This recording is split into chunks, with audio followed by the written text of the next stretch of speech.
ABSL Summit. Transform to thrive. Just inhale and have a look at this picture. Business services are going to dramatically benefit, especially the machines, right? And we're going to investigate together whether there is space for humans as well. When you look at the leadership of your companies, the guy on the left side, the older one, is at your CXO level.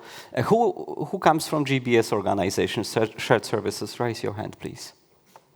Okay, 80%, that's very good. So this is these guys that take decisions on your behalf. They define the destiny, and they meet McKinsey consultants, sometimes they are called BCG, who tell them basically, this is awesome, right? This is what Andrzej was describing is just easy, right? And more importantly, there is statistics that say that there's trillions of dollars in it. And for those who came from UK here, any British guys?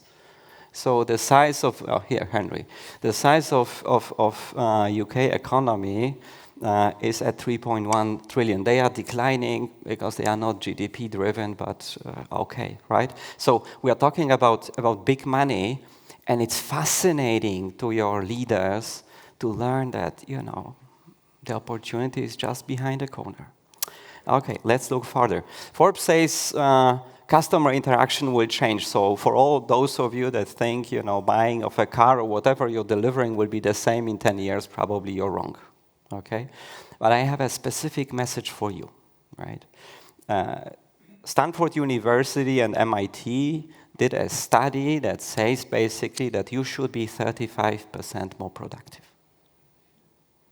How do you like this message? This is phenomenal, right?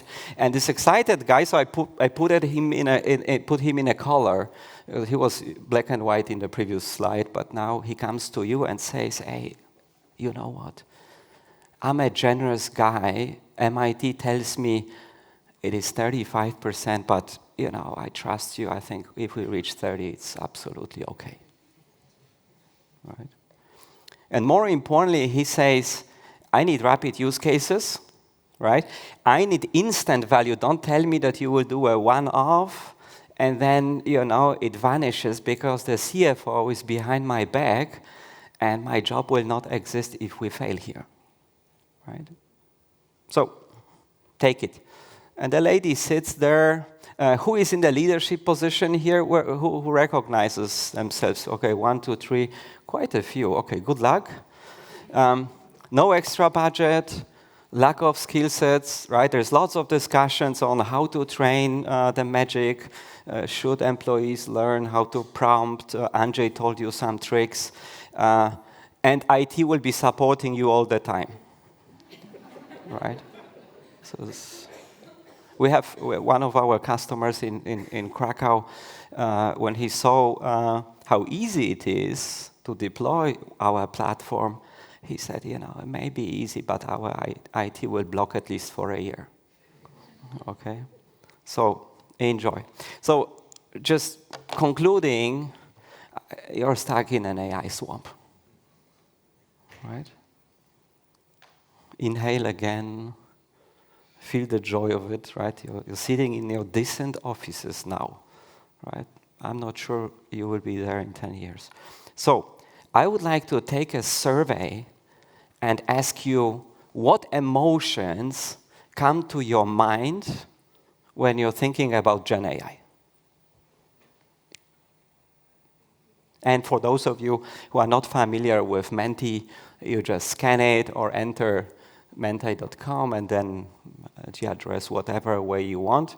And obviously, we're going to measure it. So Agnieszka is counting whether all answers are coming, right? We're expecting at least 240. So, okay, doubts, curiosity, fascinating, excitement. And by the way, Menti is very clever. So as you know, the most frequent word comes largest. Okay, so people like being in the swamp. I don't know what's going on here in Krakow, but okay. Opportunity, fun, Fear, okay, good. I love the negative part of the room. Always good to have you guys. But still, it seems that excitement and opportunity prevails. We give it some more time. Interestingly, productivity is not coming that often, so your execs did not arrive here, right? MIT is also not in the room. Very good. Okay, love it. So there is positive conclusion. Now I'm going to be more relaxed because actually the second part of my session is a little bit more optimistic. So I'm with Andrzej on it. We have to navigate it somehow. There is one challenge, however. There is no AI without data, right? And you can say, hey, this guy on stage, he knows nothing. So listen to Julie Sweet from Accenture on CNN and all these Bill Gates. They will tell you that's how it works. And why I'm talking about that? I had the privilege to be the head of intelligent automation globally at Capgemini in my previous job. And we were sending our 280 business analysts to customers like you to talk about business cases, right? And phenomenal stories. We were in conferences. There was lots of show-off. We were a leader in the market. And then, from time to time, when I was meeting the customers, they said, hey, great cases. But the CFO said, we paid 5 million, and I see 80K benefits. I see you nodding. Thank you very much. I hope everyone else, you had a completely different experience. But the question that you're going to get from the guys is about, did it generate results, right? Can the CFO see it in their box? And it's not an easy play. Okay, so you need to figure out how to capture the data in your centers. You need to find out how to define the patterns that happen most frequently to generate this phenomenal case. Right? Andrzej is a great expert. He will help you to navigate this later on. But first of all, you need to see this most frequently repeating patterns, right? Because the business case will be an ultimate expectation. And last but not least, you have to measure the execution. Right? And I'm going to illustrate it with an example, because obviously you can say, hey, theory, the guy is always great on stage, but we can also build slides. So we faced a very large player in the US, an ongoing project that has 120,000 caregivers. A caregiver, for those of you that are not familiar with health industry, means it's a doctor or a nurse. Right? And the challenge in the US is that a typical doctor spends 1 hour with the patient and has to spend 2 hours in front of a PC to navigate what happened, etc. So this is official measurements, right? For nurses, it's even worse. And I'm sure in Poland, it's absolutely different. I left this country when I was 18, so I have no clue how things are working here. You certainly have more than 3.5 minutes with the doctor, right? Yeah, so it's an urgent problem. And they basically said, if we only could win 1 hour that is given back to the patients, it's a tremendous result, right? And the CIO came with this challenge to us, and we basically said, okay, what are the options, right? He said, I'm coming from Microsoft. Could you help us a little bit to see whether Andrzej's Copilot is working, right? And what we did was basically we analyzed 120,000 people. Imagine how you do it with your resources, right? When your center is 300 people strong.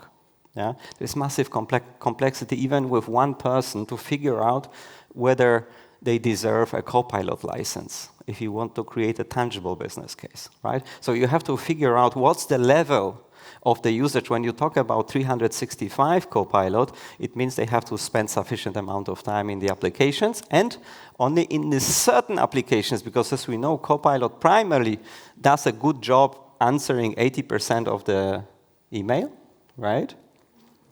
That's how I'd use it, right? Just like Andrzej said, it creates the response. As a CEO, I have to sometimes, Mirek, our CTO, usually answers yes or no, right?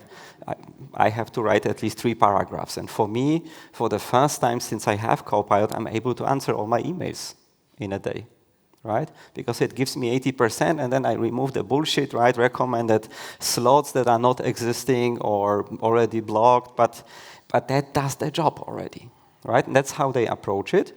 And for them, he basically said, the license in the US is $30 per month, and the cost per hour on average of my employees is $30. So if I win it, I'm already at home, and then my CFO will leave me alone, right? I have a business case. But more importantly, there is a value for patients.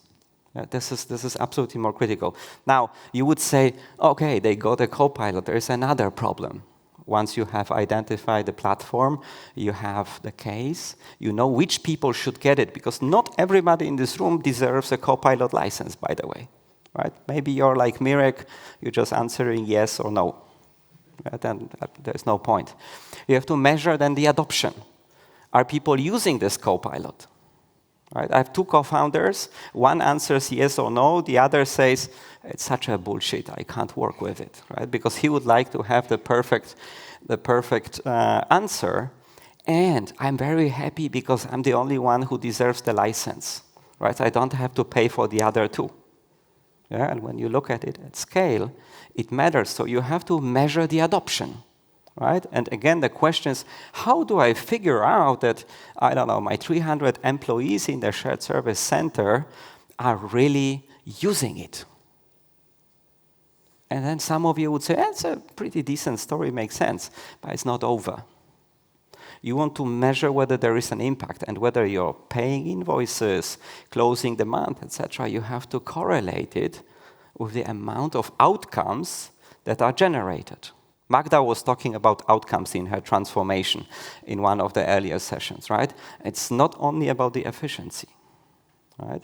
You have to make sure that there is tangible impact created, right? So that's the level of the story that you can generate. And because we are the first on the planet, Gartner said, hey, brilliant. You can't pay them to write such statements, luckily. So I will repeat, and the formula is relatively straightforward. You have to start searching for these use cases, because if you wait now for another 12 months, your job may not exist in another 12 months, right? And bosses will not be happy, so you can be sure of it. Instant value is another criterion. It has to be tangible, and then you're trying to scale it. See who adopts it. Some people will do it because you have all those exciting guys, like, we looked at our answers. Many were enthusiastic about that, but you will also have people that need to be brought to that. You have to show them the best practices, right? And make sure that the adoption goes up and measure the benefits, right? And then I think there is a case for new scope for your business services, because suddenly they may figure it out that you're actually an expert like Andrzej in the group. And then the career goes through the roof. And that's my final message, guys. You can make it happen. Good luck on generative business services. Thank you so much.